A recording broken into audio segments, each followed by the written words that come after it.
വീണ ജോർജിനെ കരിങ്കൊടി കാണിക്കുന്നതിനിടെ വധശ്രമം നടത്തിയെന്ന കേസിൽ KSU പ്രവർത്തകരുടെ ജാമ്യാപേക്ഷ കോടതി തള്ളിയിരിക്കുന്നു.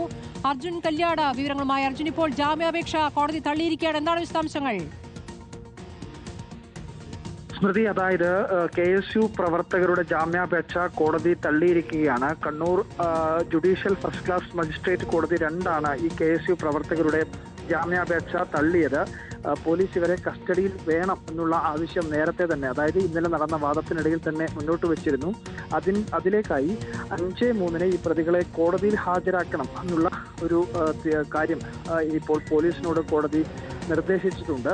2 ദിവസത്തെ കസ്റ്റഡിയാണ് പോലീസ് ആവശ്യപ്പെട്ടിരിക്കുന്നത്. 5-3-2026 6-3-2026 2 ദിവസം കസ്റ്റഡിയിൽ വേണം എന്നുള്ളതാണ് പോലീസ് ആവശ്യപ്പെട്ടിരിക്കുന്നത്. അതിനുവേണ്ടി 5-3 ഈ പ്രതികളെ കോടതിയിൽ ഹാജരാക്കണം എന്നുള്ള ഒരു നിർദ്ദേശം ഇപ്പോൾ കോടതി പോലീസിനോട് നൽകിയിട്ടുണ്ട്.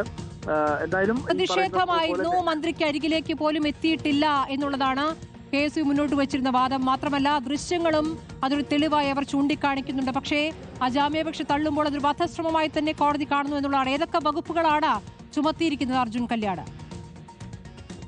സ്മൃതി, അതായത് ഈ കേസിന്റെ ഭാഗമായി വധശ്രമം ഉൾപ്പെടെയുള്ള വകുപ്പുകളാണ് ചുമത്തിയിട്ടുള്ളത്. പ്രധാനമായും ഭാരതീയ ന്യായ സംഹിതയിലെ 109 നമ്പർ വകുപ്പ് വധശ്രമം, അതുപോലെ തന്നെ നിയമവിരുദ്ധമായ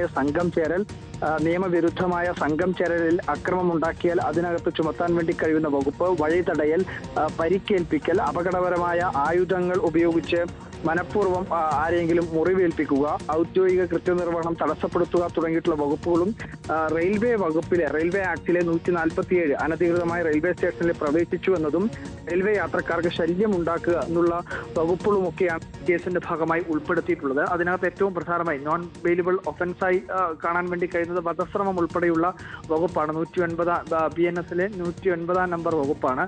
അത് പ്രകാരം ഈ പ്രതികൾക്ക് സ്വാഭാവികമായും ജാമ്യം ലഭിക്കാൻ ഇടയില്ല എന്നത് തന്നെയാണ് നേരത്തെ തന്നെ എല്ലാവരും സൂചിപ്പിച്ചിരുന്നത്. പക്ഷെ എന്തായാലും ഈ കേസുമായി ബന്ധപ്പെട്ടുകൊണ്ട് ഇപ്പോൾ ഈ പ്രതികൾ